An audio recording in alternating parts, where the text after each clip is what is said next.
afternoon, and good night. My name is Mark X Jr. This has become the podcast. How do you become anything? You dream, you declare, you commit, and success is your next breath. So FYI, before we get rocking and rolling, Simon is in the building. He's in the room. We are at University Lutheran Church. This is the church that I attend, and we and you'll know who we is in a minute, but we on maybe a couple times a month go into this room, this playroom that's in ULC, and it allows for Simon to play, and it allows for me to talk to my special guest, which is my mentor, James Piazza. JP is what I call him, and for the longest I would call him Mr. Piazza. And he said, "You got to call me James," and so I came up with JP because of the rapper Jay-Z. So I came up with JP. And he was cool with that. And I thought about it for a while. Do I want to call this man JP? Do I even want to tell him that I want to call him JP? And I did it, and he agreed, and he thought it was cool. But JP and I met when I was playing at Concordia University. He would come to the games. He would send his kid to our camps. And I was aware of him. He was aware of me. But we weren't close yet. And so I'm at a basketball tournament, or I'm at Eastern University. And I'm going to going to see somebody play basketball or something like that, and JP sees me. He says, "You're about to graduate soon. What's your next move?" And I said, "I don't have one." And so from there, he started doing some mentoring and helped me with some, career development skills, how to interview, resume building, things of that nature, how to develop your network and whatnot. And from that point forward, so from 2004 till now, we've become much better friends. He's the godfather of my children, and he's an intricate part of my life in terms of giving me insights and advice and things of that nature. And so JP is here with us today, and hopefully he'll be a regular. But JP, how you doing? I'm well. Thank you for asking. So I wanted to have you on to talk about parenting. Because you got three boys that are doing all right, and the three boys aren't without the challenges and stumbling blocks, but they're doing all right. And I've always listened to your advice and watched. I've listened to it, but then I've always watched you watched you in action. And so I wanted to talk to you about that. But then you've also shared with me your upbringing and some of your challenges, and I think the overall theme of this conversation, I wanted to talk about this idea of converting your adversity into an advantage. And through the narrative of what you went through as a kid, dealing with your relationship with your father and how it has translated to, or how it's impacted your take on fatherhood and raising boys, I wanted to kind of hear that narrative or explore that narrative, and then also wanted to explore some of the powerful lessons that you've learned. Your top 3 lessons that you've learned as it relates to fatherhood. I'm pretty sure there's a bunch of them, but if we can get maybe 3 or 4, that'd be awesome. And so you got your game plan together, and so we just want to have a conversation and just wrap. Wonderful. So you can start wherever you want to start, and we'll just go from there. All right. Well, first of all, I'd like to thank you, Marv, for this opportunity and blessing to share some insights in raising sons. And I'd also like to thank you for an even more special gift, is watching you grow as a man, as a husband, and as a father. Thank you. Father, I would assume, as smart as you are, you're learning that lesson about fatherhood and the wonderful lessons that were provided as we help our children grow and develop. Yes. In terms of my personal story, I'll just briefly touch on that one. That might be worthy of several podcasts. Sure. But to start my story, in recent years, I'm becoming much more retrospective in terms of lessons that I've learned.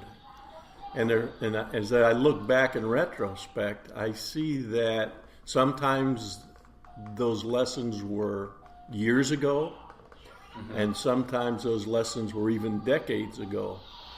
And I think now that I've entered my 7th decade of life, that's a pretty full book at some level.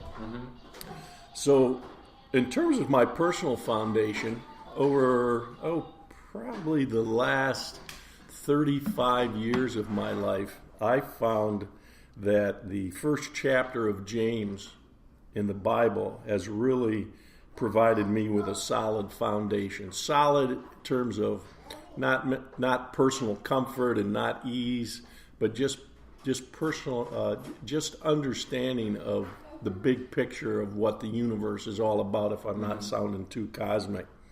And I'll read that for you. The first chapter of James, verse 2. Consider it pure joy, my brothers, whenever you face trials of many kinds, because you know that testing your faith develops perseverance. Perseverance must finish its work so that you may be mature and complete, not lacking in anything. So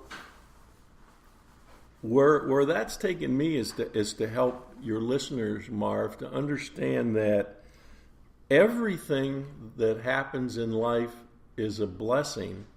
Our challenge as humans and human beings is, from my perspective, figure out what that lesson is. So, can I stop you right there? Sure. I just saw something this morning, that a quote that is directly connected to that verse, the second verse of James, and it's, perspective can be your passport or it can be your prison. Perspective can be your passport or it can be your prison. And is what James is saying, you have to learn how to appreciate your trials and tribulations. I think liking something and appreciating something are two totally different things. Absolutely. You don't have to like it, but you have to appreciate it. And if you can appreciate it, you can develop an understanding for why these things had to happen in order for me to get from point A to point B. And so I read that this morning and thought about our conversation today. It just seemed very, what's the word? I don't want to say coincidental, but it just makes a lot of sense. Yeah. So go ahead. Yeah. And I'll build on your comments, Marv. Think about the words happy and joy. And this is a recent life lesson for me. When James says count everything a blessing, when I was jotting some notes, I wrote down rejection, job loss, financial challenges, my cancer diagnosis, losing loved ones, and even when our son was stillborn, to count them all blessings. And when our son was stillborn, our pastor, David Cook, at that time did some wonderful counseling with Julie and me about that. And the lesson that I learned from, the key lesson I learned from our son's stillbirth was the difference between happy and joy. And joy is always preceded by pain and suffering. Where happiness is kind of a checklist on a giggle way of life. And where that really struck me was at Christmas time, we Christians frequently see the words written, joy to the world. Yeah. And if we understand that joy is always preceded with pain and struggles, that changes that whole thing. Absolutely. So I'll just repeat this thing for James again. It's consider it pure joy, my brothers, whenever you face trials. So those of you listening, think about what are some of those things that you kind of wondered if you've got a faith, go, why God, why me, why this, why now? And if that happens to you and you begin to ask those questions, I invite you to go to a higher level of your intelligence and say, well, if this is happening for me to learn a life lesson while I'm on earth, what is that lesson? Absolutely. So if you face trials of many kinds, because you know that testing your faith develops perseverance, and perseverance must finish its work, so that you may be mature, complete, and not lacking in anything. Particularly those of your podcast followers who are athletes, they know about the pain, the suffering, the struggle, and you just get better. So that's a little of my personal overview. I'd also like to share a little bit about what I call my Fatherhood Foundation. Yeah. And I would again respectfully suggest to your listeners, male or female, that there's a couple things that would really manifest their ability to parent. And I'm going to make my references to sons, and it would work for obviously for daughters. But without fail, get a copy of John Eldredge's book, Wild at Heart.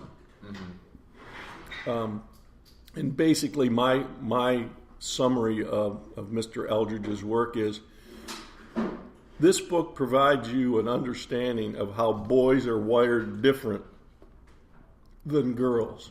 Absolutely. And it's God's natural design.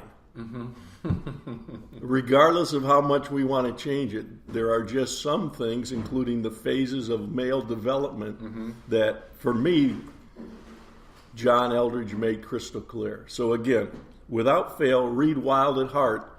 And if you're married and you have a son, you buy that book and you read it to your wife. I mean that. You read it to her, and then you're blessed with discussion. The other thing I would say, without fail, is go on the internet to some search engine and look up teenage brain development. Okay. And there are several studies done. Some of them are probably getting to be 15, 20 years old. They started just as the MRI technique was being implemented and perfected. And the researchers were actually using MRI to watch the colorful reactions of teenagers' brains when they were being questioned or challenged or whatever. And again, in retrospect, I spent 8 years in public education as a middle school teacher in Milan. And one of my regrets was that I didn't know this information when I was teaching middle school kids. I was going to ask you that. I was going to ask you how much, and I don't want to jump ahead, so I'm glad that you said it before I did, but I was going to ask you how much did your educational background impact the desire to learn or to learn about the development of the teenage brain at all, or was it completely separate, where you had this education foundation, but something in you, instincts, whatever the case may be, just led you to picking up this book about teenage brains, and you said, this makes a lot of sense to me as it relates to fatherhood? Yeah. Sometimes I talk about helping God giggle. And I think I helped God giggle when I became a teacher. And in another podcast, I can go more in depth in that. What it did, one of the gifts that my teaching did, and I was also coaching and a counselor in the same school. I didn't know that. Well, go ahead. It gave me the opportunity to actually do some fathering for the students that I was blessed to have in the class. And I always found myself being attracted to the challenged student. And when we do my story, I can tell you more about that. Sure. And that was about a 3-decade lesson when I finally figured that one out. But the teenage brain development I find it absolutely amazing, and there's probably many studies there now, but two in particular that I would suggest very strongly. If you're really committed to fathering your sons in a way that they can grow to become what the Lord wants them to be, is look at the two studies I recommend are the frontal lobe development and the emotional listening. And Hold on, by the way. Simon's working. Simon, so we're in the playroom. We're in the playroom, and he's getting plastic. He just found his chest, and so I think he's got what he wants. And so, if you hear some racket, please don't judge. Yeah. Don't judge us. But go ahead. And that's a perfect example of the importance of fathering and respecting our sons and daughters. So, real quick overview: the frontal lobe development study that I saw. Basically, my understanding of it is our son, and I'm going to use sons right now, but it's sons and daughters. Mm-hmm. The sons, they're developing and coming through life, and they're heading into puberty. And according to the study, several months before they actually hit officially puberty, the frontal cortex, the frontal lobe, which is your reasoning and rational part of your brain, decision making, as far as it's developed to that stage, it actually does a bit of a backup. I would call it retards from the position that it went to, and now it backs up a little bit. Mm-hmm. So if you had reasoning skills, decision-making skills, some of those will be diminished as it backs up a little bit. And it kind of stays in a hold position there for a while. Okay. So we know that young boys are, I think if we said reckless and would fit. So that will help explain some of why boys do what they do when they're going into that stage of brain development. We've all, for years as an educator, we heard, well, it's all about hormones and so on, but this research is saying it's not diminishing the fact that it's hormones. It's just amplifying the fact that it's multiple. And then the other one is emotional listening. And if any of you are fathers out there and you've corrected your sons or your daughters and all of a sudden they're saying, Dad, why are you yelling at me? And you're thinking to yourself, I'm not yelling. Why are you angry at me, Dad? And you're thinking, I'm not angry.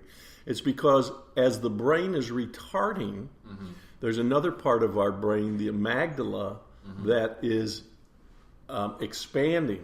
And the amygdala is the listening part of your brain, the emotional listening. So they stop listening rationally and instead multiplied many times, they start listening emotionally. Sure. So they have a hard time listening. They have a very challenging time understanding what it is that you're saying. Sure. So those two things, the Fatherhood Foundation, reading Wild at Heart. If you're married, read it to your wife. If you're married and you have a son, for sure read it to your wife. And then the teenage brain development stuff that you can find online to give you insights into the studies that are going on. Absolutely. So I'd like to move into the lessons learned that I've learned raising sons. And I'll look at coaching, or the four categories with a possible 5 depending on time are coaching, listening, the nothing box, and chores, and how those have impacted my life. So when I go to coaching, being the age I am, I'd like to, and those of you that might be of that age, if you remember a fine gentleman, a fine man, a fine husband, and a fine coach, John Wooden at UCLA, the basketball coach. I remember him mostly in the 60s and 70s. And those, although he coached a much longer time, the 60s and 70s seemed to be his brightest years of his very successful career. During that time that I'm referring to, if my memory is working correctly, his team won 7 NCAA men's basketball championships. They won 7 championships over an 8-year span. And we just finished this week watching Michigan playing in the finals, and it was reminiscent of that for me. And two responsibilities. Coach Wooden, I'm not in the first name basis with him. Coach Wooden has written many books and videotapes and audio tapes over the years. And one of the early books that I read that he wrote, he talked about how he prepared his players to be part of the UCLA family, the UCLA team. And he said there was 2 responsibilities as a coach had. He said the first responsibility of a coach is to put the team, as a team and as individuals, in a position to win. Sure. And he said the second responsibility of a coach is to love your team individually and collectively. Yes. And as he started getting his players ready to become part of a UCLA team, there's 2 things that he asked them to do before they could start practicing. One of them is to memorize his definition of success. And the second one was to learn what he developed and called the pyramid of success.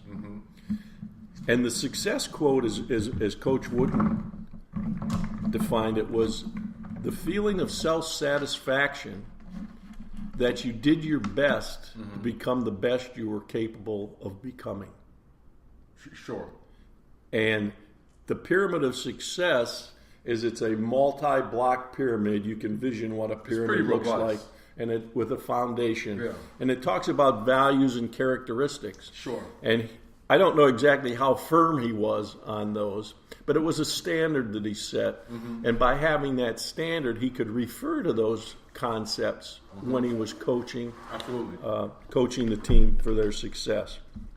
And he would ask the question, whoever he picked out, who player he determined at that time would benefit by knowing about, and I'll use you as an example. Marv, so repeat for me, what's our definition of success? And he would, the player likely would feed it back, and he says, well, are you in that position now? Are you doing the best you are capable of to becoming the best?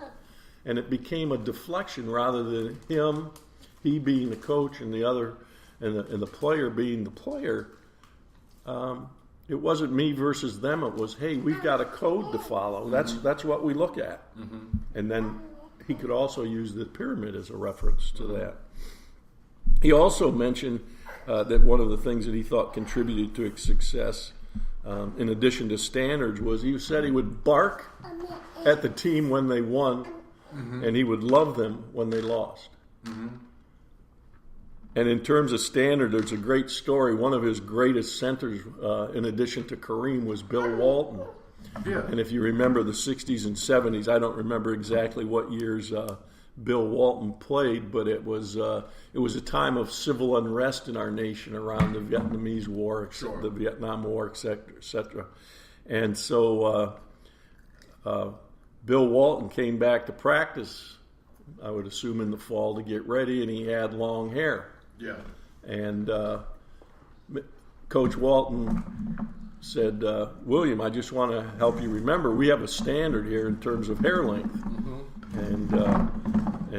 And Bill, the stories that I've read, responded, you're absolutely right, Coach, but also there's that part of you that said it's important that we have some personal values and that we fight for our personal values. And one of the things that I'm going to fight for is the fact is to have long hair.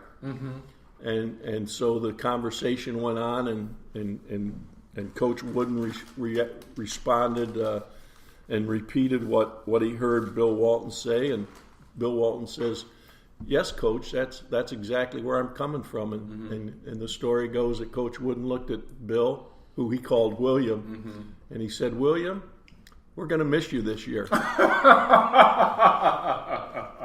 And he said, what do you mean? He said, well, we have standards, and I respect the fact you want to have long hair, and that's not part of our standard, so we're going to miss you. And the story says that he got on his bicycle and raced across to the barber shop across campus and got his hair cut and came back. Sure did.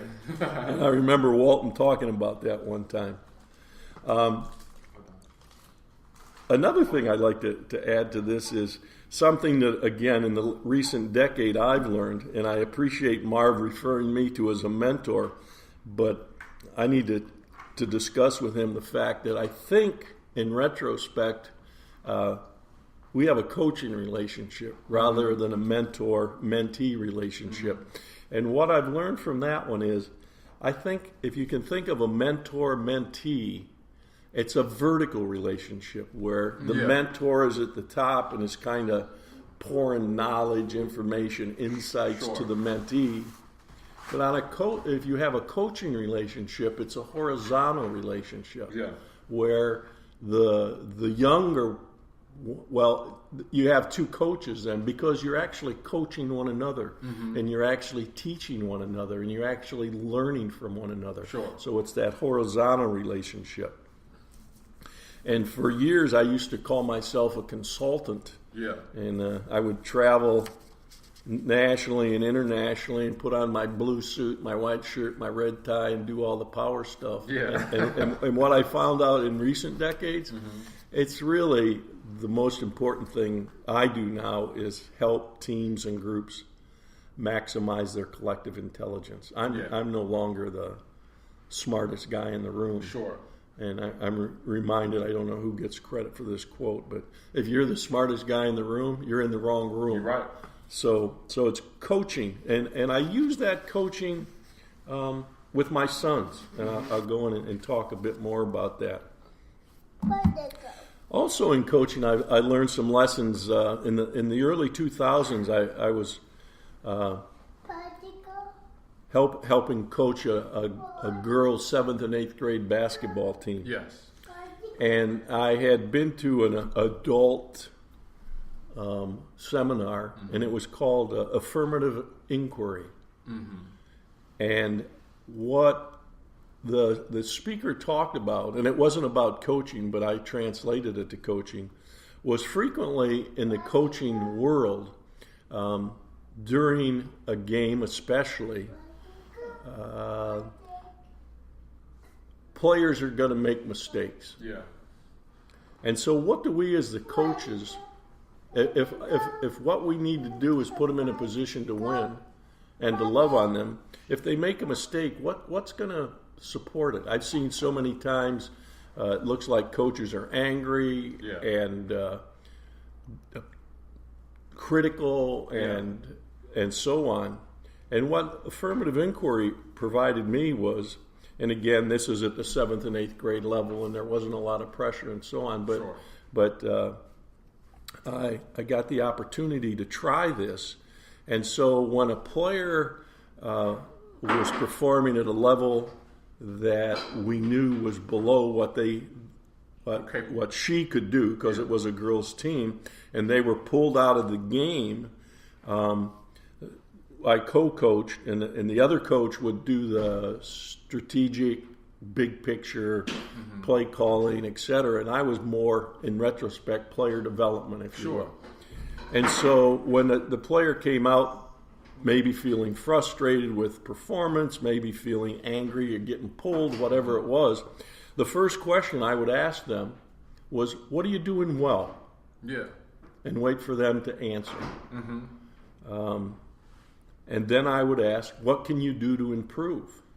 And then after that was answered and discussed, the next question I would ask is, "What are you willing to commit to do to help your team be successful?" Yeah. Tell me what you're going to do to help the team be successful. And when we confirmed that we had mutual understanding on that, I kept a clipboard on the sideline, and I would have them write an affirmation. So if I use the example, rebounding, if they came out, if the player said, "What I'm willing to commit to do is get more rebounds," between the two is we figure out a affirmation, first person, present tense, i.e., I'm going to go out there and I'm going to dominate rebounding. Yeah. So I would write that out. Is this what you're going to do to help the team be successful? She would say yes, and I'd say, okay, write that 10 times. After you've written it 10 times, read each one of those affirmations one more time. Bring me the clipboard and tell me you're ready to go back into the game and help the team do this. And it made a heck of a difference in their performance. And we also then got to the point where at halftime we would collectively ask the team those same questions. What are we doing well? What do we need to do to improve? What are we willing to commit to do to help the team? And I use that same process with our 3 sons in everyday life, so that I would ask them those same similar questions, obviously not with sports, but use the process. So it became coaching rather than me being the authoritative figure. So that's the coaching piece. So moving on to the listening piece, something that I like to talk to my sons about, also my wife, and also when I'm doing professional work, one of the things that I'll start an engagement with, whether it's one-on-one or with a group or a team, is we develop operating guidelines. And one of the operating guidelines that I always keep track of and ensure that it's included is that we're going to listen to understand. Yeah. Or frequently it'll be listen in the same way you would like to be listened to. And when I talk about that, when people ask why that, and I say, well, one of the things I've learned in my decades of this kind of work is when a person responds verbally to what somebody else has said, and their response begins with the word but, or a derivative but, because I get to work with smart people, we stop. And the operating guideline is, if you say but or a derivative, everybody in the group has the responsibility to stop and say, and I'll use you for an example again, Marv. So somebody in the group says something and Marv responds, but da da da da da da. So what would typically happen is somebody will say, Marv, you just said but. And early in the day, you'll probably deny it because it's an unconscious habit that we have. And we bring that to the forefront of it. We do it and we're not sure we're doing it. It's almost subconscious. And we say, Marv, we'd love to hear your comments. However, before you can make your comments, you're required to repeat what JP just said. Gotcha. And if you can repeat it, then we say, Marv, we'd love to hear what you had to say. Absolutely. If you can't, then you and JP have to work it out to understand what I just said. That's an awesome concept, because it holds everybody accountable to listen and it's to respectful. And to understand what has been said. And I think sometimes what I've learned is I've developed these coping mechanisms from being an only child, where I talk to myself a lot in the car. So if I think I'm going to engage in some sort of confrontation, or it could be an argument. Like I think I pissed my wife off, or I pissed Sarah off, and then I'm gonna go. That was in the morning, and I gotta we separate, and I gotta come home. And I think I'm gonna come over to an argument. I'll start practicing my stance, my defense. But what happens is sometimes I hear what I'm thinking. Because I'm talking out loud, and either I say to myself, what I am thinking sounds completely idiotic, or I think, oh, maybe this sounds pretty good. I think I got her. You know what I'm saying?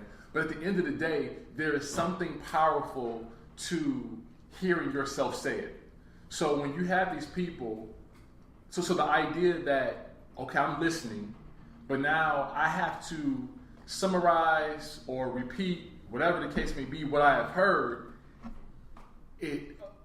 First of all, knowing that I might have to repeat this keeps me on point. It holds me accountable. I better be listening. I better be respectful of what's being said.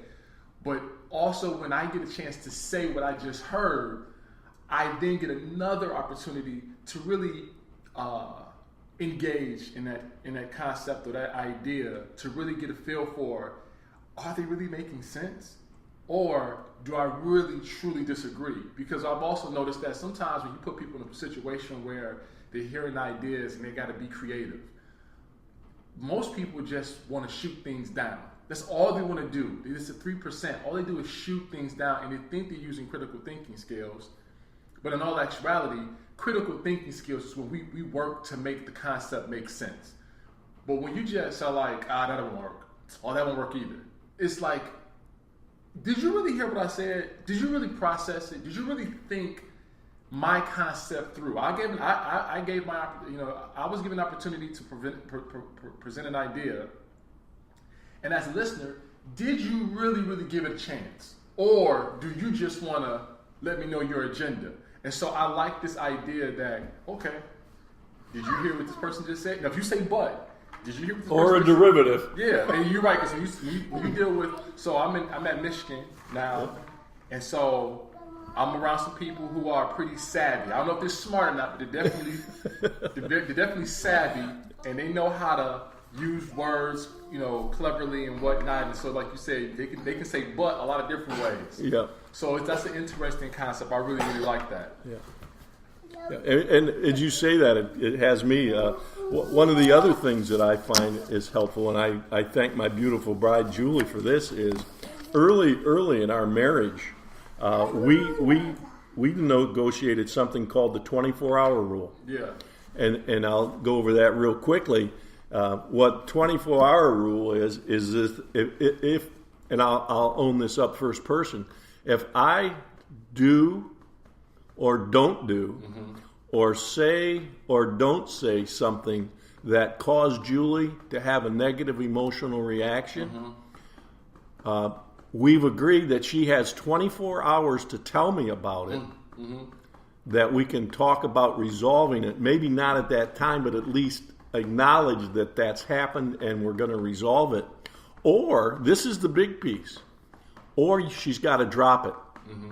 Can't carry it, can't come 2 weeks later and say, da-da-da-da-da, you always da-da-da-da-da. And it's reciprocal. Sure. That if she does something, I have that responsibility. Again, when I work with teams and groups and individuals on executive coaching, whatever, that's a rule that I always put in. Because in my world, if I'm facilitating a group, I believe to be a successful facilitator, I need to be in the moment, and I need to be at least 2 and more likely 3 steps ahead of where the group is, so that we can keep it seamless. Sure. While we maximize that collective intelligence. And because of that, I could give a facial gesture. I could not hear correctly, whatever the situation could be. And as I go forward during that engagement, I want it to be clean. Yeah. So I'll flip back. So when Julie and I negotiated that very early in our marriage, it would take me like 23 hours and 52 minutes. And then I'd say, yesterday, da-da-da-da-da. But bless our hearts that we've been married almost 30 years now, is we keep it clean. We keep it clean. And life is challenging enough. Husband-wife relationships are challenging enough. Sharing work relationships, raising son relationships. Life is just a challenge. It's simple, but it's not easy. It's layered. And it's just like, we don't need that extra baggage. I have a hard time. So that's an awesome rule, and I have a hard time with that. And we got 6 minutes with this one, so we'll probably finish this concept up, and then we'll do part 2. But I have a hard time with that because Sarah gets upset. She gets upset, and most times she'll let me know about it. And then other times, or seldom, she'll sit on it. But most times she'll let me know about it. And then after she lets me know about it, she's fine. She's good. Now, I'm working incredibly hard to not get upset over spilled milk. All right, so that's my goal. So my goal is to not get upset about things. And so I have a hard time with Sarah getting upset and then being ready to go have a picnic later. Because my thing is, if I allow myself to work up to being upset, now I kind of want to own it. Now I kind of want to be upset. I kind of want to be at odds because I was working so hard not to be. You got me to this place. Now I'm here. Now I don't want to talk to you. And so you said it takes you, you got a day to kind of figure out how you really feel about this thing. And so I am not necessarily suppressing things, but I am keeping a tally. But I am working to I am working to not get upset over small things, and I'm working to process each little let's say microaggression, so that I can process it and say, Mark, it's not that big of a deal. It's okay. It's okay. So when you say, well, we got a day to get this done, I'm working that's a tough rule. That's a tough concept for me because I want to bypass, understand what just took place and get rid of it, right? So I have a hard time at the end of the day saying, this is what made me upset. Now, Sarah could probably do that easierly than I could because she's ready to have that conversation at that moment. She's ready to, talk it out, and then she's ready to be over and done with it. And so what ends up happening is when I get mad, I'm mad, and I'm taking this laundry list of things that I've been sitting on, and I'm just rifling them off. And so that's a very, very difficult concept to grasp because I think Sarah's more like you, and I'm more like, I don't know, a lunatic or something, like, I don't know, some sort of lawyer or something like that, where I'm trying to build my case up. Let me make some comments here. Sure. We got 3 minutes, then we'll go to the next one. We've been married almost 30 years. Yep. Where I am today with this concept, where I am was day one, is real different. Yeah. And I respectfully suggest that may be the difference between male and female. Sure. The emotionality of males and females is different. It just is. It's wired different. The other thing I would offer you in terms of a coaching suggestion is consider it pure joy, my brothers, whenever you face trials of many kinds. Yeah. And this is just a trial that you're having. Sure. The other thing, I'd like to ask you a couple questions. Go ahead. Marv, how did you do the first time you tried to ride a two-wheeler? Oh, it was all over the place. All right. Did you fall down? Absolutely. Can you ride one now? Yeah. So how did you move from falling down to riding now? Repetition. Yeah. One more question? Yeah. How'd you do the first time you tried to walk? All over the place. And how you doing now? I'm doing pretty good. So what's the difference between the... Repetition. Exactly. Well, listen. Or as I like to say, what are the 3 secrets to success? Practice. Yeah. Well, okay, but that's part 1. We're part 1. Simon has decided to crawl up on my lap and go to sleep. So we'll get more content from my main man JP. We'll get more peace, more clarity in terms of the audio. You won't have to hear the racket in the background, and then we'll continue this conversation with JP. So stay tuned.